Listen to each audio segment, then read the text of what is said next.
Hello, good people of YouTube. Mountbatten here, and today for your bonus weekly live reaction replay video. This is the Tier 8 Premium American Light Cruiser, the San Diego. The San Diego is essentially an up-tiered Atlanta with slightly better armor, with a hill, and it fires SAP instead of HE. And it gets the reload booster. So the San Diego is one of my more favorite light cruisers. It's a pretty fun ship to play. The SAP makes it really viable at Tier 8 against all of the other light cruisers, destroyers, and the extremities of battleships. And it's a great little random battles farmer, in my opinion. However, War here has decided to take her into Ranked, which is a decision for sure. Now, I've tried the San Diego in Ranked a couple of times beforehand, but the thing is, in Ranked, you typically need a ship that you can potentially carry the entire team with. So usually, either, I'm not saying a light cruiser can't do you well in Ranked, as I'm sure we'll see in this replay, but, typically you want something that can take a couple of hits or something that has a lot of battle impact, so something like a destroyer. If you're a good destroyer player, you can very easily carry yourself and your team through Ranked. If you take out the enemy DDs, provide spotting for your team and torpedo interference and all that jazz. Heavy cruisers and battleships, well, they have the HP and armor to kind of, tank for the team and allows you to get in there and do what you need to get done. Light cruisers, especially ones that have armor that's, yes, better, but similar to the Atlanta, wouldn't really be high up on my list of ships that you could potentially carry the team with. However, as I'm sure we'll see here with War, this should be pretty interesting. Now, this is a live reaction replay, so I don't know exactly what happens in this match. We're sitting here watching it together for the first time, so you guys get my genuine live reactions to everything.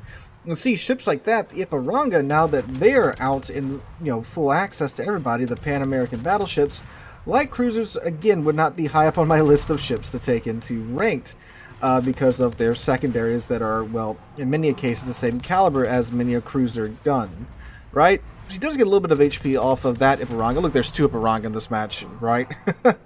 So he gets about 10k off of that first Ipiranga, using his reload booster to spew quite a few shells at that Ipiranga fairly quickly. Now he's on the second one. His shots are landing a little bit short. He's made some adjustments. There we go. Some nice hits there on the Ipiranga's upper belt. Yeah, but again, very much like most other American cruisers, the firing arcs on the San Diego are quite high, and, well, because of that, it takes these shells a second to get to the target. And yeah, he's getting some good damage there. He's getting about 1100 damage per, 2 or 3 shells that are hitting. He's shooting the island now, showing the island who's a boss. His Asashio goes down to the enemy Orkan, so that's the first ship down on this match.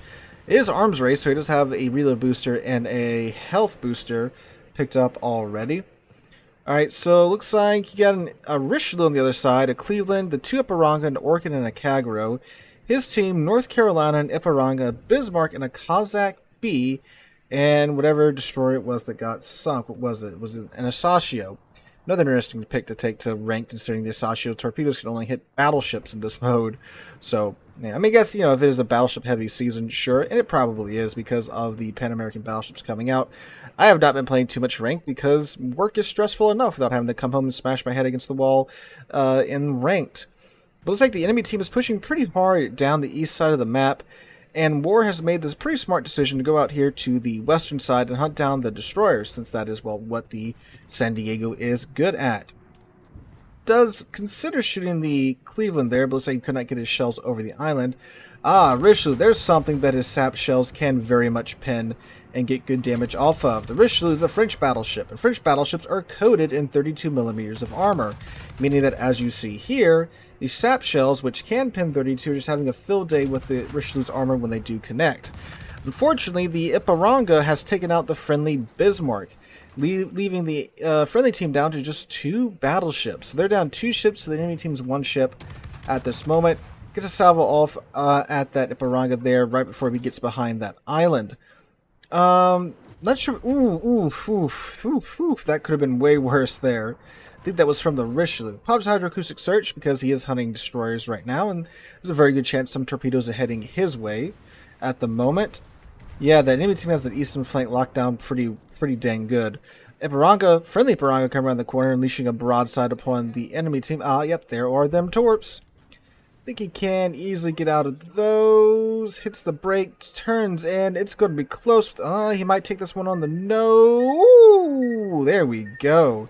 Nice dodge there. Oh, there's the Kagero. Murder. Murder. Do you want to get those enemy DDs out? Kagero's been caught going in reverse by, of all ships, the North Carolina. Yeah, you know, going forward and turning around would have been a lot faster than trying to ride it in reverse. Although the North Carolina, I think he just ate the... Was that the Kagero's torps? Was that the Orkin torps? Couldn't tell. Alright, shots out on the Kagero. Kagero now discovering that forward is indeed faster than reverse. I don't think he's going to escape from this situation with his ship intact. Although he might sneak behind that island. Let's see. One last salvo out right as he went dark. See that? The first salvo. Yes, there we go. Taps on the stern, takes him out. That first salvo was still locked on, but the salvo from his rear turrets, you can see that they were firing at the island instead of his ship. Enemy Orkin does take out the North Carolina. Accidentally pops DFAA instead of his reload booster, although it's a bit of a waste of his reload booster there because he can no longer shoot at the Cleveland. Pops his hill too, so he has all of his consumables except for his damage con running at this time. Alright, 3 friendly ships left against the 4 enemy ships. Iparanga is getting absolutely farmed down now by the Richelieu, Cleveland, and the other Iparanga. That guy's not going to be floating for too much longer. Ward does make the call to stop chasing the Orkin and get back and help his team. Tough situation, even in random battles when you have a destroyer that's, you know, escaped your team's persecution at the moment. Do you let him go and get back to the fight, or do you keep chasing him down and keep pressure on him? Because he can kite you out to the edges of the earth, which is what this Orkin's probably wanting War to do right now, because War's added DPM can very much murder one of these ships, the Richelieu, Cleveland, or the Iparanga here. Looks like the Richelieu has been selected first. But keep in mind, too, that Orkin's back there, and he has torpedoes, so you gotta keep that in mind when you're in a situation like this. Alright, so the Richelieu's running full tilt at, well, the Cossack and the Iparanga. He's literally engine boosting into the enemy team. The Iparanga's probably quite low. He wasn't too healthy last time we got a peek at his health bar. And there we go. He's fine landing shots now on the Richelieu. Getting about 1,100, 1,200 damage a salvo when you get a couple of shell hits there on the superstructure. Superstructure's probably so saturated now at this point. You can't tell by the visual status of it, or the visual indications of it, I should say. It's all burned, scorched, and such. Iparanga gets a fire on this Richelieu. And speaking... oh, I'm sorry. I thought he swapped it over to HE. He did not swap to HE. He's still firing SAP. What am I firing? What am I saying? He doesn't even have HE. He has AP. SAP and AP. That is the downside of the San Diego, though. You do not have HE, so if there are situations where the SAP is just shattering, you're kind of screwed. Because SAP cannot start fires. So that's the drawback of it. Richelieu just sneaks behind the island there at 6,000 HP. Oh, the friendly Iparanga did go down. I missed that. So now just the friendly Cossack is left alive. Up there's the Cleveland. This is where I would swap to AP because you can citadel the Cleveland from this range with the San Diego's guns. Pops Hydro just in case that Orkin's getting any ideas. Cossack is still up. But there he goes now. So now it's 3 versus 1 now. With War taking out that, yep, look at that, taking out that Cleveland. So now it is a light cruiser versus 2 battleships and a destroyer, although this Richelieu is pretty low. There we go, takes him out in 1 salvo. But now there's an Iparanga. There's an Iparanga somewhere with secondaries that are, I believe, are bigger than the San Diego's guns. And there's an Orkin on his other side. This is not a comfortable situation to be in any ship, let alone a light cruiser. Let alone, again, one that has, again, is based on the Atlanta, and we all know how durable the Atlanta is. Again, the armor is improved, but it's still a very light, very frail cruiser at the end of the day. Alright, so he does have hydroacoustic search going, so if this Iparanga is still hugging this island, we should be seeing him here in a second. So he's either got to murder both these ships or play Ring Around the Rosie until the end of time with these 2 ships. Up there is the Orkin. Getting shots on him. Again, anytime a destroyer is shooting at you, you keep on doing what you're doing, because he wants you to turn broadside to him and get your guns on him. War pumps the brakes there, enough to get in between those two sets of torps. And there you go. Well, it's one set of torps, but in between that spread of torpedoes, I guess I should say. There's Ipiranga, down to 11k HP. Okay, that's AP, and no armor is indeed best armor, ladies and gentlemen. Presenting that broadside lets those big AP shells go right on through, pops his reload booster, gets to goes to town on the Ipiranga's superstructure, and there we go, one less Ipiranga. Yeah, so in a lot of cases, if you are in a light enough cruiser like the San Diego and you come across a battleship that's about to dump their broadside at you, going broadside to it can save you because your armor is so thin, the AP will not arm on your armor and will simply pass on through as overpins. You'll take a bit of damage, but you will survive, as you saw here with War. But now, he has an Orkan to deal with that is stealthier than him. Now, granted, if he can't find the Orkan, he can murder him quite well. But the issue is, well, the Orkan can dictate the terms of this engagement, because he can decide when he wants to be seen. So, this is pretty tough. So he's got to either cap this cap or cap enough buffs to where when the timer runs out, he has the point advantage over the Orkan. Throw some torpedoes in the general direction of the Orkan. Those are, what, 6 kilometer torps, 7 kilometer torps? They are 4.5 kilometer torps, never mind. So not exactly useful. Orkan fires at him again, trying to get him to do this right here. So War hopefully is paying mind to how broadside he's selling to the Orkan. There we go. Well, he's probably also trying to get him to show him broadside so he'll sell into his torpedoes, and he's got to keep resetting him. Because when this cap is capped, you get an awesome income. You get 10 points per tick, which is kind of nuts. So the points are stabilized now because the Orkan has been able to cap these buffs. So it's 400 to 400, 7 minutes left on the clock. Now for the time being, sitting behind this island will do because he's not spotted. The Orkan can't reset him. And if he can, again, cap this cap, he's going to win in a matter of maybe a minute, if that. But of course, the Orkan's probably not going to allow that. So it's a matter of what's the Orkan going to do. Is he going to come back into the cap and contest it? Is he going to try and get it in an angle on War here to where he can reset him?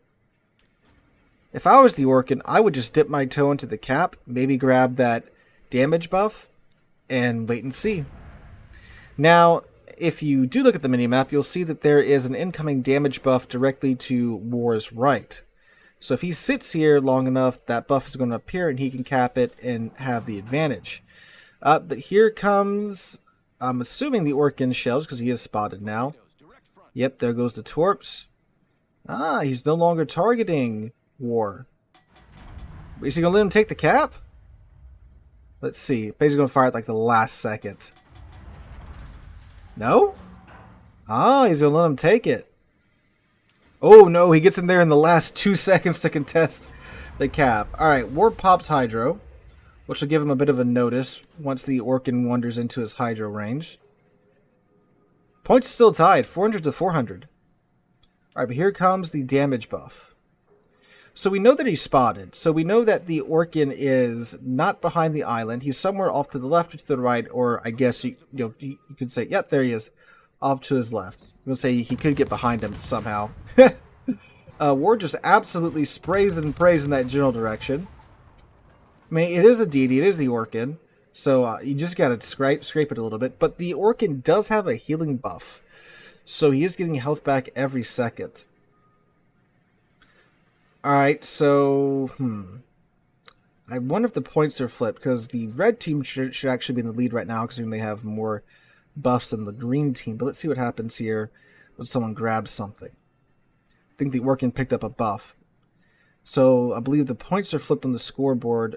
He's radared. Forgot the Orkan has radar. They're playing Ring Around the Rosie right now. The Orkan is just outside of the San Diego's Hydro range. Alright, so War's sailing in a straight line. They're trying to bait some torpedoes out. He's hard spotted again. Considering neither of those two damage buffs have been yoinked, I think the Orkin's somewhere right in front of him. Yep, there's the torpedoes. Alright. So what's the play here? Well, if the Orkin's in the lead, because thank you, replay, for being bugged, right? If the Orkin's in the lead, all he has to do is just keep running around in this cap and keep War occupied. And keep him capping and he'll win. Up, yep. Okay, so the points are flipped. The red team's points to the green team's points, the green team's points to the red team's points, because the Orkin just capped another buff. So because of this, now, man, War's got to go cap 2 or 3 buffs to get the points back in his side. Hey, there's the Orkin. Stumbled into... No, he did not stumble. He is firing his guns at War. Yeah, so you have to reset him, because it looks like the Orkin decided he's going to leave the cap and go after those other buffs. So, in order to capture those buffs and have enough time to do so, he's got to leave the cap, and he has to reset War. Which he did do, but he is taking some damage for it. But, as we saw, he's still fairly healthy. And he has a healing buff going on. So, this is an interesting game. So War can either choose to pursue him, or he can choose to try to cut him off. Go behind this island, go around, see if he can cut him off as he comes around the corner of that island, which he might be able to do. But the Orkin, I'm sure he's not dumb. Because he's clearly, he knows what he's doing. He keeps resetting War here. He knows that War's probably going to do that. And plus, when the buffs start getting snatched, he's going to know what's happening to him. But now, of course, War can cap this cap if the Orkin will stay out of it for at least the next minute and 40 seconds, which he may or may not, right? We don't know. Right, so it looks like he's going to go and try and grab this damage buff. There's also another HP buff behind him. There are two reload buffs in front of him once he makes this turn. But see the Orkin grabbed one of them, increasing his lead. Alright, he's popping Hydro again. This is, I believe, his last Hydro. Orkin pops Radar. Alright, so there we go. But then, again, the Orkin grabbed another buff, I do believe. Now he's being targeted. And, yep, there are the shells. So what's the Orkin going to do? Just keep playing peekaboo around the islands? Or what? Alright, War has left the cap. There's the Orkin Torps. There's the Orkin. Yep, Orkin's going back into the cap. Lordy. It is a very stressful game of Ring Around the Rosie. And so the San Diego, not that fast. Easily outran by lots of destroyers. So what's he going to do? Is he going to keep chasing him, or is he going to turn back around and try to cut him off? Now, once the Orkin gets in the cap, if he wants to try and cap it, he of course has to stay there, right? So he won't have as much freedom of movement as he's enjoying right now. And it looks like... Ooh, he is gaining on him. Can get the front turrets on him. There they go. Alright, good hits to the stern. Ooh, he might have him here, boys and girls. He might have him here. Oh, yeah. Get him. He's got him. He's got him. Yeah, there we go. Managed to overtake him. Kept him in Hydro. Dang, man. That was, yeah. Play smarter, not harder. Win smarter. Don't win harder, boys and girls. So that's enough to net War, Solo Warrior, Kraken Unleashed, and High Caliber. Bringing him number 1 on his team with 2,400 base XP. Dang. Orchid, this dude knew exactly what he was doing, but he got called in the Hydro there at the end. And his last Hydro too, fellas. So after that, that was, well, he could have just, ran around him with, no cares in the world at that point. So, War, thank you so much for sending that in. And yeah, again, guys, especially when it comes to ranked, play smarter, not harder, right? So, it's not all about the kills. It's not all about the damage. It's about the caps and the points, and that is what wins battles. So, yeah, War, thank you so much for sending that in. If you have a game like this that's good, close, an interesting game, you can feel free to send it into the email linked in the description down below. Hope you guys have a wonderful Sunday, wonderful rest of your weekend. Hope to catch you guys in the next one.